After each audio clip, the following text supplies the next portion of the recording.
मित्रांनो, मला 4 दिवसांची सुट्टी मिळाली म्हणून मी पुण्याहून घरी गेलो होतो.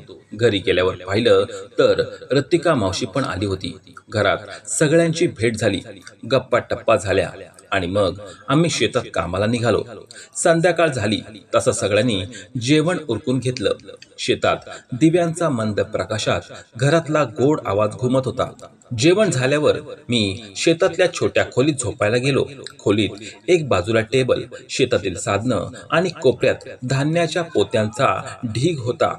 थोड्या वेळाने बाबा पण झोपायला आले आणि माझ्या शेजारी येऊन पहुडले. त्यांना वाटलं मी झोपलोय म्हणून ते काहीच बोलले नाहीत. खोलीत फक्त झोपताना त्यांच्या श्वासांचा आवाज आणि कधीमधी बाहेरून झुरळांचा किरकिराट ऐकू येत होता. अर्धा तास झाला असेल तेवढ्यात अचानक छोटी मावशी पण पाणी घेऊन आली. बाबा म्हणाले, काय ग, इकडे कशाला आलीस? मावशी थोडं हसून म्हणाली, पाणी आणलं तुमच्यासाठी. बाबा हसत म्हणाले, फक्त पाणीच आणायचं की अजून काही? मावशी ही खट्टाळपणे हसली आणि म्हणाली, आणि काय पिणार? शेजारी तुमचा मुलगा पण झोपलाय. बाबा शांतपणे म्हणाले, हा तर झोपलाय. मग त्यांनी मला हाक मारली पण मी मुद्दाम काहीच प्रतिसाद दिला नाही. त्यांना वाटलं मी खरोखरच गाढ झोपलोय. मावशीने पाण्याचा ग्लास ठेवला आणि निघून गेली. पण बाबा तिच्या मागेच गेले. मला समजेना हे दोघे कुठे चाललेत. कुतूहलाने मी हळूच डोकावलं. थोडं पुढपर्यंत पाहिलं पण ते जरा लांब गेले आणि अंधार दाटल्यामुळे पुढे काहीच दिसलं नाही. मी वाट पाहत राहिलो पण थकव्यामुळे कधी डोळा लागला कळलंच नाही. बाबा परत कधी आले तेही समजलं नाही. मधल्या रात्री अचानक जाग आली तेव्हा बाबा माझ्या शेजारी शांत झोपलेले होते. पण मावशी मात्र दिसत नव्हती. बहुतेक ती परत घरी जाऊन झोपली असावी. त्यानंतर सकाळी हीच गोष्ट माझ्या मनात फिरत मला सतत वाटत होतं की पप्पांनी रात्री मावशीला काहीतरी वेगळा सुंदर वेळेचा अनुभव दिला असावा. पण मला खात्री नव्हती. मनात मात्र प्रश्नच प्रश्न होते पण उत्तर काही मिळत नव्हतं. संध्याकाळी मी पुन्हा अभ्यासासाठी पुण्याला निघालो पण मन मात्र अजूनही शिवपूर गावात बाबांजवळ आणि मावशीजवळ अडकून होतं. मला खूपदा वाटलं की मी स्वतःच्या डोळ्यांनी त्यांना पाहावं पण ते कसं शक्य होतं, कारण मी तर पुण्याला राहणार होतो. मनात विचारांचं काहूर माजलं होतं. काय करावं, कसं समजून घ्यावं काहीच सुचत नव्हतं. 3 दिवसांनी पप्पांचा फोन आला. ते म्हणाले, तुझ्या सुरेश मावसा बंधूचं घर बांधायचं काम चाललंय, त्यांना थोडी मदत लागणार आहे. त्यांचा फोन आला होता. मी म्हणालो, असं का? बरं बाबा पुढे म्हणाले, घरी पण काम आहेत म्हणून आम्ही जाऊ शकत नाही. मी म्हणालो, ठीक आहे बाबा, मी बघतो काही करता येतं का ते. दुसऱ्या दिवशी मी तयारी करून मावशीच्या घरी पोचलो. घरात सगळेच होते. वातावरण उत्साहाचं होतं. मोठ्या मावशीला भेटलो, पाया पडलो. मग मावसालाही भेटलो, त्यांनाही नमस्कार केला. थोड्याच वेळात छोटी मावशी रितिका समोर आली. तिला नमस्कार करण्याची माझी अजिबात इच्छा नव्हती, कारण तिच्याबद्दल माझ्या मनात खूप वेगळे, विचित्र आणि गोंधळलेले विचार तयार झाले होते. तिला पाहिलं की मनात एक वेगळीच बेचैनी निर्माण व्हायची. दिवसभर गप्पा, काम, जेवण सगळं झालं. संध्याकाळी सगळ्यांनी एकत्र जेवण घेतलं. झोपायला जागा कमी असल्यामुळे मावसाजी त्या ठिकाणी झोपायला गेले जिथे नवीन घराचं बांधकाम चालू होतं. मोठी मावशी आणि तिची मुलगी मात्र घराबाहेर झोपल्या. तेव्हा छोटी मावशी आणि तिचा मुलगा खोलीत झोपायला गेले.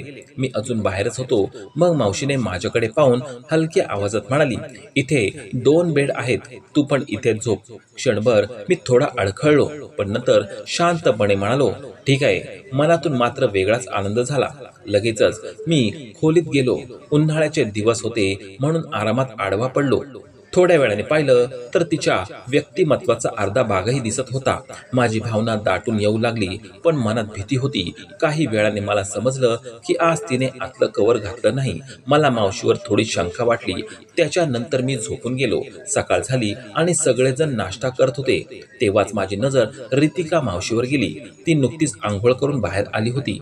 कपडे वाळत घालायला गेली तेव्हा मी पाहिलं की तिथे तिची व्यक्तिमत्वाची कवर टांगलेली होती. मनात विचार आला, रात्री तर नव्हती, मग आता कुठून आली? पण मी फारच लक्ष दिलं नाही. त्याच्यानंतर सगळेजण आपल्या कामात गुंतून गेले. पुन्हा संध्याकाळ झाली, जेवण झालं आणि मग पुन्हा झोपायला गेलो. जेव्हा मावशी झोपी गेल्या तेव्हा मी माझा पाय तिच्या अस्तित्वाकडे घातला आणि मावशीच्या अस्तित्वाला हळुवारपणे स्पर्श केला. मला वाटलं की मावशी झोपल्या असतील.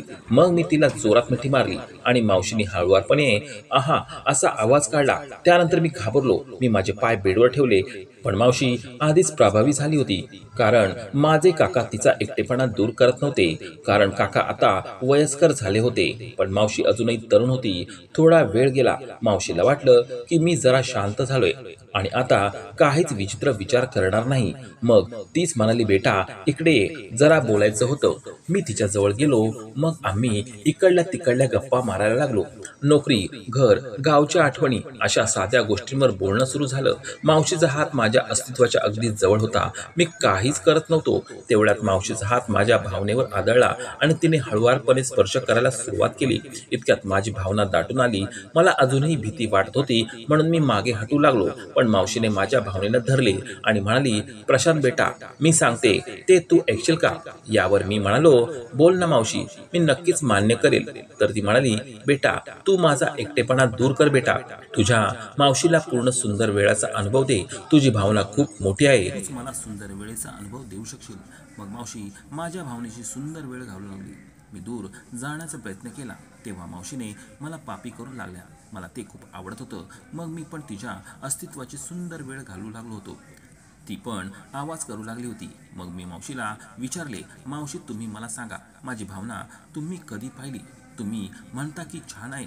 मावशी म्हणाली, जेव्हा मी तुझ्या घरी गेले होते आणि तू शेतात झोपला होतास, मला आश्चर्य वाटले की मला त्यावेळी ते माहीत नव्हते. मावशी म्हणाल्या, आधी तू माझा एकटेपणा दूर कर, मग नंतर सगळे सांगेन. मी म्हणालो, ठीक आहे.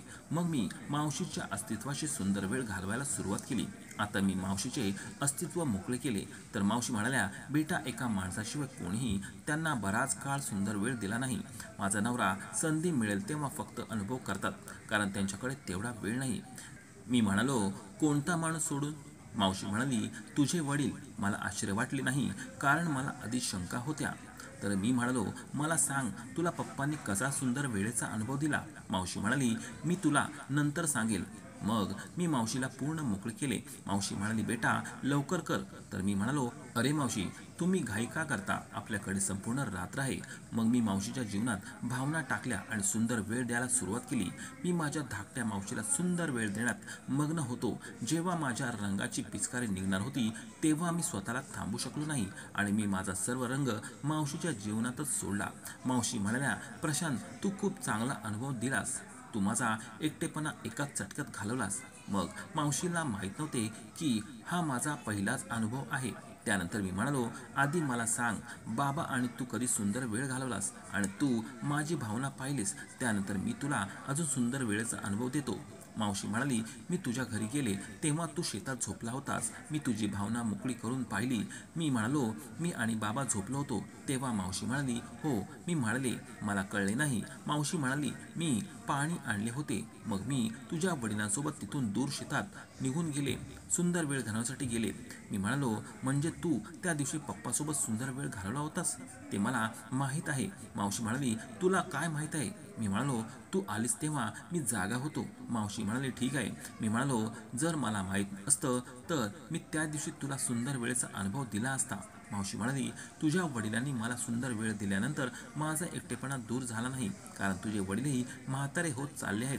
त्यावेळी मी तुझ्या वडिलांसमोर तुझी भावना पाहिली. मग तुझ्या वडिलांनी विचारले, तू हे पण घेण्याचा विचार करत आहेस का? मी म्हणाले, ठीक आहे.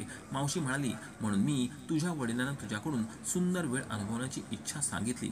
अशा प्रकारे काकूंनी मला ही संपूर्ण कहाणी सांगितली. मग मी म्हणालो, मला पप्पा आणि तुम्हाला सुंदर वेळ घालवताना पाहायचे आहे. मावशी म्हणाली, ठीक आहे. आता मी जेव्हा जेव्हा तुझ्या घरी येईल तेव्हा मी तुला फोन करेल. तू पण घरी ये, मग आपण एकत्र सुंदर वेळेचा अनुभव घेऊ. मी म्हणालो, ते कसे जमणार? मावशी म्हणाली, मी सगळं सांभाळेन. त्यानंतर मी माझ्या मावशीकडे 3 दिवस राहिलो आणि तिला खूप वेगवेगळ्या पद्धतीने सुंदर वेळेचा अनुभव दिला. मित्रांनो, काही दिवसांपूर्वी मावशी आमच्या घरी आली होती. त्यावेळी मी घरी नव्हतो, म्हणून तिने मला कॉल केला आणि विचारले, तू कुठे आहेस? आज मी तुला अपूर्व आनंदाचा अनुभव देणार आहे, लवकर घरी ये. हे ऐकून मी खूप आनंदी झालो आणि पटकन घरी जाण्यासाठी निघालो. घरी पोचलो तर आई बाबा काही कामानिमित्त बाहेरगावी गेले होते. पण माझ्या मनातली एक इच्छा अपूर्ण राहिली, कारण मला बाबाला आणि मावशीला त्यांचा खास क्षणांचा आनंद घेताना पाहायचे होते. मी घरात शिरताच मावशीने हसून मला आत बोलावले. तिच्या डोळ्यात एक वेगळाच आत्मविश्वास होता. ती नेहमीप्रमाणे प्रेमळ वागली, पण आज तिच्या आवाजात एक गूढपणा होता. अगदी योग्य वेळी आलास, ती म्हणाली. आज तुला एक वेगळाच अनुभव द्यायचा आहे. माझ्या मनात उत्सुकतेने वादळ उठले. मावशी माझ्या अगदी जवळ आली आणि तिच्या हातात एक जुनाट लाकडी पेटी होती. ते पाहत, ही पाटी तुझ्या बाबांच्या खोलीत मिळाली. मला खात्री आहे यात काहीतरी रहस्य आहे. मी पेटीकडे पाहिले. ती जुनी माकलेली होती, पण यावर काही कोरी नुकशी होती. मावशीने हळूच झाकण उघडले आणि आत डोकावले तर एक डायरी होती. मावशीने हळूच ती जुनी डायरी बाहेर काढली. तिचे पान वाळून पिवळे पडले होते, पण अक्षर स्पष्ट होते. मी डायरी उघडली आणि पहिल्याच पानावर बाबांचे नाव लिहिले होते. मावशीने माझ्याकडे पाहिले. तिच्या नजरेत एक वेगळी चमक होती. ही डायरी तुझ्या बाबांची आहे, ती म्हणाली, आणि यात काहीतरी मोठं गुपित लपलेलं आहे. मी एका झटक्यात पाने उलटू लागलो. काही पाने कोरी होती, पण काही मध्ये काहीतरी वेगळंच लिहिलं होतं. एका पानावर स्पष्ट अक्षरात लिहिलं होतं की मी जे करतोय ते योग्य आहे का. कधी कधी वाटतं मी एका मोठ्या चक्रव्यूहात अडकलो आहे. मला माझ्या निर्णयानं कुणाचं तरी आयुष्य बदलू शकतं, पण मी मागे हटू शकत नाही. हे गुपित जास्त काळ दडवून ठेवणं शक्य नाही. माझ्या हृदयाची धडधड वाढली. हे गुपित नक्की काय असावं, मी विचारलं.